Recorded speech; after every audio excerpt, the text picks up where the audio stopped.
We are going to be hearing tonight from somebody who's undergone an extreme makeover, to quote an old TV show. We're going to see and talk to somebody who has really failed the basic test of honesty. Welcome back to Square Off. The gloves were off during the first and only U.S. Senate debate between Republican Kari and Democratic Congressman Ruben Gallego. So, who won the debate, and does it even matter? Our politics panel steps in. Democratic consultant Stacey Pearson of Lumen Strategies and Chuck Coughlin, CEO of High Ground Public Affairs, a longtime Republican, now registered independent. Welcome back to Square Off. Pleasure to be here. We treat these debates like sporting events, boxing matches. Circus, maybe? Sir, there's some of that, although less of that than we might have expected this time around. Chuck, I'll start with you, but what does winning these even mean? I mean, there's style and then there's substance. There was not a lot of substance to this debate. Kari's a professional journalist. She's been on the TV, as she said, for over a decade. She's a professional message delivery platform. And so from a purely stylistic standpoint, she did well. You know, Ruben was, this is a first time for him. It's not his first foray first foray into this type of platform. And so, from a stylistic standpoint, I'd have to hand the ball to Kari. But from a substantive standpoint, she fell off the table on a number of things. He was fairly consistent on his messaging. What does it mean to you, winning? Well, I think that what that debate showed was temperament. And do you have the temperament to be a United States Senator, the most deliberative body in the world? And Kari Lake could not stay composed. The only thing that she needs to do in the United States Senate is represent Arizona well, professionally, and make deals. And none of that came through. Yeah.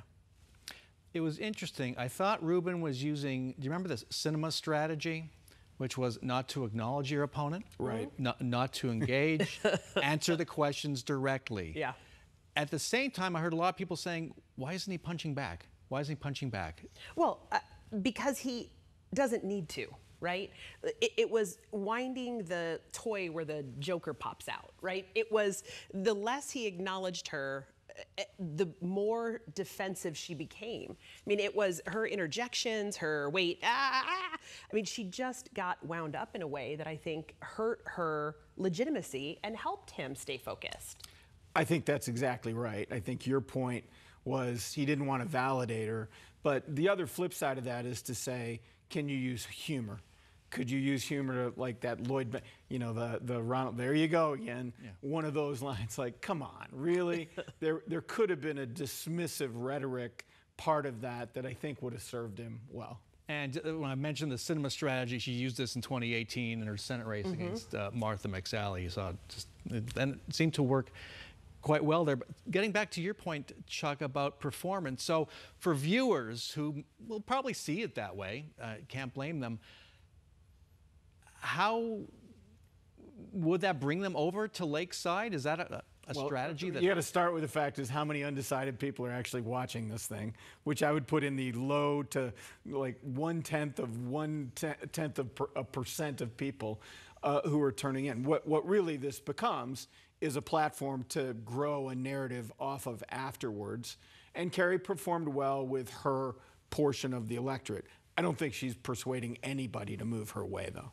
Okay, and you touch on a larger question. Who is watching this? How many people watch these debates? Any idea? I have no idea. I haven't seen any ratings numbers from I haven't either, but I have to be honest. I got called on Monday, said, hey, could you come over and watch the debate with us? And I'm like, what debate? I didn't know this was going on. And I'm fairly plugged in. And so, networks covered it. Everybody had a feed, which was impressive. So clearly people saw it that were sitting at home and just sitting there watching TV. And so more people probably saw it than you would have expected. But, it's still, it's more theater.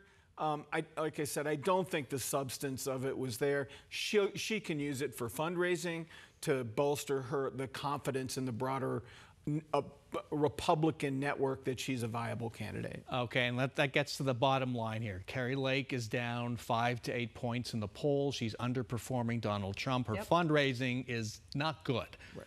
her personal fundraising as well as the money coming in from the party. Ruben Gallego has one of the biggest leads, has the biggest lead in the country in terms of party fundraising.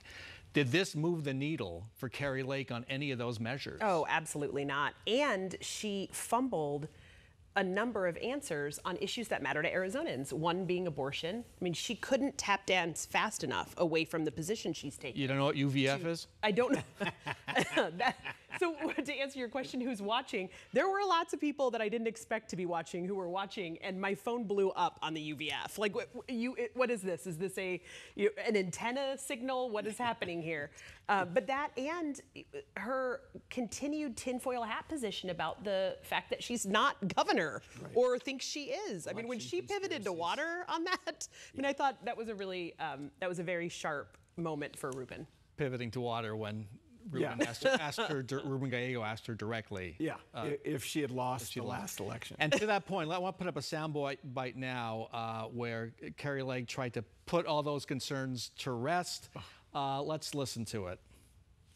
Well, I've never lied to the people of Arizona. I want to put that out right now. Unfortunately, we're watching the great, extreme makeover of Ruben Gallego, but I've never lied to the people of Arizona. I never lied to the people of Arizona. Boy, Bill Gutekunst had in the Republic media analyst had you never invoke Richard Nixon. I am not a crook. You never repeat the negative.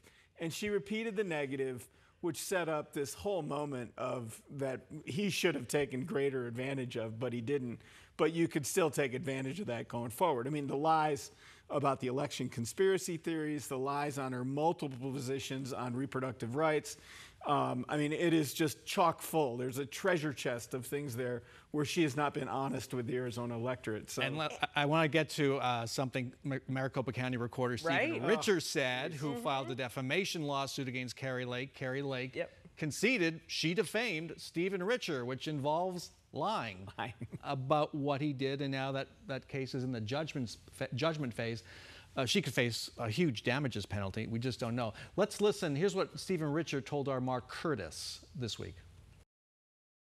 When do I stick my neck out? I stick my neck out when people lie about our election systems or lie about me, because I'm tired of bullies. I'm tired of people who won't look facts in the face, and I'm tired of people who disrespect our judicial system, and she's doing all of that. Well, there you go. pretty nice counter to the I've never lied to the people of Arizona. She conceded that she lied in court. I mean, that's the other part of this. She conceded. Yeah, it's damning. It's just that I'd say of all the things during the debate that had to go, you had to take that moment away and say she's just not a serious candidate. She's not a credible candidate. In terms of makeover, I mean, she kept accusing Ruben of being a makeover. That was the giant makeover line of the entire debate, trying to distance herself from her past and her dishonesty with the Arizona electorate. All right, got to end it there. Chuck Coughlin, Stacey Pearson, thanks so much for joining us.